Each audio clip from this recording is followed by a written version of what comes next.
चलिए जानते हैं आज के देश और दुनिया की सिलेक्टेड काम की और महत्वपूर्ण 50 बड़ी खबरों को सिर्फ 10 मिनट में। पर अभी तक आपने इस वीडियो को लाइक नहीं किया तो लाइक कर दीजिए। अयोध्या का न्योता ठुकराना कांग्रेस को पड़ेगा भारी, पार्टी नेताओं को रास नहीं आया सोनिया गांधी का फैसला, कहा यह देशवासियों की आस्था और विश्वास का विषय, कांग्रेस फैसले पर पुनर्विचार करे, राम अयोध्या से लड़ाई नहीं वहीं रामलला की प्राण प्रतिष्ठा में शामिल होंगे पूर्व उप प्रधानमंत्री लालकृष्ण आडवाणी, पहले न जाने की थी खबरें। पीएम मोदी आज मुंबई में सबसे बड़े समुद्री पुल अटल सेतु का करेंगे उद्घाटन। 22 किलोमीटर लंबे इस ब्रिज पर 4 व्हीलर, मिनी बस और 2 एक्सेल व्हीकल की मैक्सिमम स्पीड 100 किलोमीटर प्रति घंटा निर्धारित की गई। वहीं मोटरसाइकिल, तिपहिया वाहन, ऑटो और ट्रैक्टर को नहीं मिलेगा प्रवेश। अब तो लेकर रहेंगे न्याय, कांग्रेस नेता राहुल गांधी ने भारत जोड़ो न्याय यात्रा को लेकर किया पोस्ट कार्ड, लेकर रहेंगे इंसाफ, सहो मत डरो मत, बीजेपी की तानाशाही खत्म करना ही कांग्रेस का लक्ष्य। एलएसी पर हालात अभी भी तनावपूर्ण, सेना प्रमुख जनरल मनोज पांडे बोले जम्मू कश्मीर में घुसपैठ की कोशिशें जारी, हालांकि सेना किसी भी स्थिति से निपटने के लिए तैयार, सीमा पर ड्रोन से सामान भेजने की तैयारी।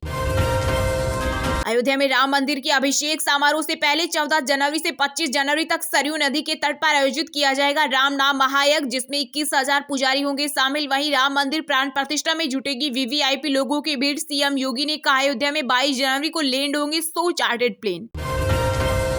मौसमी हिंदू है, कांग्रेस की कुछ दिनों में अपने आप समाप्त हो जाएगी। सोनिया खरके के राम मंदिर प्राण प्रतिष्ठा में नहीं जाने पर केंद्रीय मंत्री गिरिराज सिंह ने साधा निशाना, कहा जब इन्हें लगता है कि वोट हासिल करने की जरूरत है तो ये लोग सॉफ्ट हिंदू बनने की कोशिश करते हैं। जम्मू कश्मीर में पुरानी पेंशन योजना बहाली की मांग को लेकर तीसरे दिन भी जारी रही रेल कर्मियों की भूख हड़ताल। रेल कर्मियों ने नई पेंशन योजना को रद्द कर पुरानी पेंशन योजना की बहाली के समर्थन में की नारेबाजी। पंजाब, यूपी, राजस्थान में कोल्ड डे का अलर्ट। वहीं उत्तराखंड, बिहार, मध्य प्रदेश समेत 10 राज्यों में छाया रहेगा घना कोहरा। तमिलनाडु समेत 8 राज्यों में बारिश की संभावना कम, विजिबिलिटी के कारण दिल्ली में 24 ट्रेनें लेट। जियो ने एक साथ लॉन्च किए कई इंटरनेशनल रोमिंग, अब विदेश से भी कर पाएंगे फ्री कॉलिंग। इन रिचार्ज प्लान्स में यूजर्स को लंबी वैलिडिटी, डेटा इनकमिंग और आउटगोइंग कॉलिंग जैसे बेनिफिट्स मिलेंगे। भारत अब कमजोर नहीं, चीन भी मानने लगा है हमारा लोहा। ब्रिटेन दौरे पर पहुंचे रक्षा मंत्री राजनाथ सिंह, कहा भारत की रणनीतिक शक्ति के रूप में उभरने के कारण देश के प्रति चीन के रवैये में अत्यधिक परिवर्तन हुआ है। 31 जनवरी से शुरू होगा संसद का बजट सत्र। 1 फरवरी को केंद्रीय वित्त मंत्री निर्मला सीतारमण वित्त वर्ष 2025 के लिए पेश करेगी अंतरिम बजट। हो जाए सावधान, अयोध्या में राम जन्मभूमि के उद्घाटन से पहले ही जालसाजी शुरू, गृह मंत्रालय ने जारी किया अलर्ट। दरअसल जालसाज भगवान श्री राम के वीवीआईपी दर्शन कराने का झांसा देकर देश भर में राम जन्मभूमि नामक एप्लीकेशन डाउनलोड कराते हैं और उसके बाद बैंक खातों को खाली कर देते हैं। हम सीएम अरविंद केजरीवाल के साथ मैं भी केजरीवाल अभियान के तहत जनसंवाद कार्यक्रम में दिल्ली की जनता बोली बीजेपी की हर गारंटी झूठी। आतंकियों के निशाने पर राम मंदिर के उद्घाटन का कार्यक्रम, एजेंसियों ने अलर्ट जारी करते हुए कहा कार्यक्रम में शामिल होने वाले राजनेताओं और नौकरशाहों के लिए भी मंडरा रहा बड़ा खतरा। खुफिया एजेंसियों के दावे के मुताबिक कट्टरपंथी संगठन लगातार इस बात को बढ़ावा देने में लगे हैं कि मोदी सरकार एक वर्ग विशेष के खिलाफ जा रही है। मध्य प्रदेश के इंदौर को 7वीं बार मिला सबसे स्वच्छ शहर का खिताब, सूरत पहली बार बना संयुक्त विजेता। वहीं राज्यों में महाराष्ट्र नंबर 1। इसके अलावा गंगा किनारे बसे क्लीनेस्ट सिटी में वाराणसी पहले और प्रयागराज दूसरे स्थान पर। अहमदाबाद टू अयोध्या के लिए पहली फ्लाइट हुई रवाना, केंद्रीय उड्डयन मंत्री ज्योतिरादित्य सिंधिया ने त्रिसाप्ताहिक उड़ान को दिखाई हरी झंडी। इस दौरान राम, लक्ष्मण और सीता के पोशाक में नजर आए यात्री। बीजेपी के गुलाम एकनाथ शिंदे बेटे के सांसद होने पर नहीं दिखता परिवारवाद, महाराष्ट्र के सीएम पर उद्धव गुट के सांसद संजय राउत ने बोला हमला। दिल्ली एनसीआर से लेकर कश्मीर और पाकिस्तान तक महसूस किए गए भूकंप के तेज झटके, हिंदुकुश में जमीन से 220 किलोमीटर नीचे था केंद्र, रिक्टर स्केल पर 6.1 आंकी गई भूकंप की तीव्रता, किसी तरह के नुकसान की कोई खबर नहीं। सीएम योगी के नाम पर रखे गाजियाबाद का नया नाम, कांग्रेस नेता आचार्य प्रमोद कृष्णम ने की मांग, कहा मैं तो मांग करता हूं कि अगर गाजियाबाद का नाम बदलता ही है तो योगी आदित्यनाथ के नाम पर रख दिया जाए। बंगाल की सीएम ममता बनर्जी ने वन नेशन वन इलेक्शन पर लॉ सेक्रेटरी को लिखा पत्र, प्रस्ताव पर जताई असहमति, कहा हम आपके प्रस्ताव और सूत्रीकरण से सहमत नहीं, आपके पत्र से वन नेशन वन इलेक्शन का कंसेप्ट क्लियर नहीं हो रहा। पब्लिक प्लेस में महिलाओं से अश्लील हरकतें और गंदे कमेंट करने के मामलों में मध्य प्रदेश पहले नंबर पर, देश भर में 2022-23 में 25,741 मामले दर्ज। केंद्र सरकार की ओर से जारी एनसीआरबी रिपोर्ट के मुताबिक महाराष्ट्र का नागपुर शहर टॉप पर और मुंबई दूसरे स्थान पर है। वहीं देश का सबसे साफ शहर इंदौर इस लिस्ट में 6ठे नंबर पर। अयोध्या के साथ साथ अबू धाबी में भी हो रही मंदिर को लेकर तैयारी। 14 फरवरी को पीएम मोदी करेंगे उद्घाटन। दरअसल यूएई की राजधानी अबू धाबी में पहला हिंदू मंदिर बनकर तैयार हो गया है, जिसका उद्घाटन 14 फरवरी को भारत के प्रधानमंत्री नरेंद्र मोदी करेंगे। एक और जहां कांग्रेस के शीर्ष नेताओं ने राम मंदिर प्राण प्रतिष्ठा कार्यक्रम का निमंत्रण ठुकरा दिया है, वहीं हिमाचल प्रदेश की कांग्रेस सरकार में मंत्री विक्रमादित्य सिंह ने की आरएसएस और विश्व हिंदू परिषद की तारीफ। कहा, प्राण प्रतिष्ठा के निमंत्रण से हुआ धन्य। दिल्ली की सुनहरी बाग मस्जिद केस में सुनवाई आज। एनडीएमसी का 172 साल पुरानी मस्जिद तोड़ने का नोटिस, यहां से राष्ट्रपति भवन 100 मीटर दूर।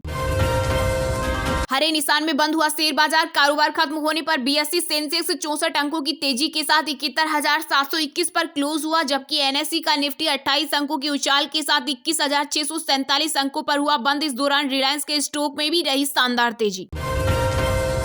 आगामी लोकसभा चुनाव को लेकर जयपुर में बीजेपी करेगी मंथन। राजस्थान में 25 में से 18 सीटों पर नए चेहरे उतारने की चर्चा। 30 से 60 साल के नेताओं को मिलेगा मौका।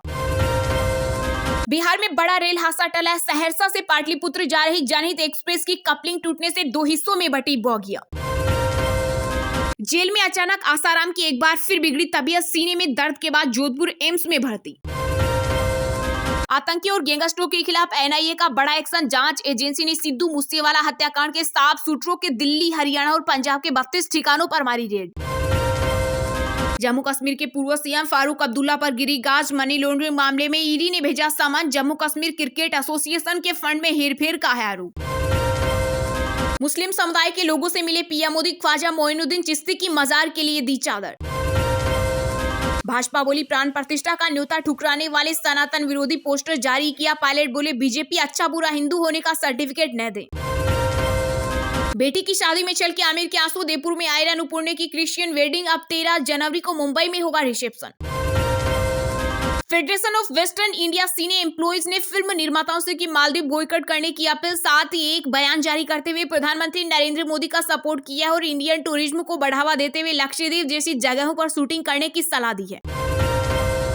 पंजाब के खिलाड़ियों की बल्ले बल्ले। मुख्यमंत्री भगवंत मान ने इनाम के तौर पर दिया 8.30 करोड़। कहा, प्लेयर्स ने देश में कमाया नाम। देश मान रहा मोदी के चलते बन रहा राम मंदिर। बीजेपी के वरिष्ठ नेता सुब्रमण्यम स्वामी ने प्रधानमंत्री पर फिर उठाए सवाल। कहा, राम जन्मभूमि का मामला जब सुप्रीम कोर्ट में अंत के नजदीक था, तब मोदी ने उसमें देरी करने की कोशिश की थी। मंदिर के निर्माण के लिए असल में सुप्रीम कोर्ट और तत्कालीन सीजीआई रंजन गोगोई समेत बाकी जजों को कहें शुक्रिया।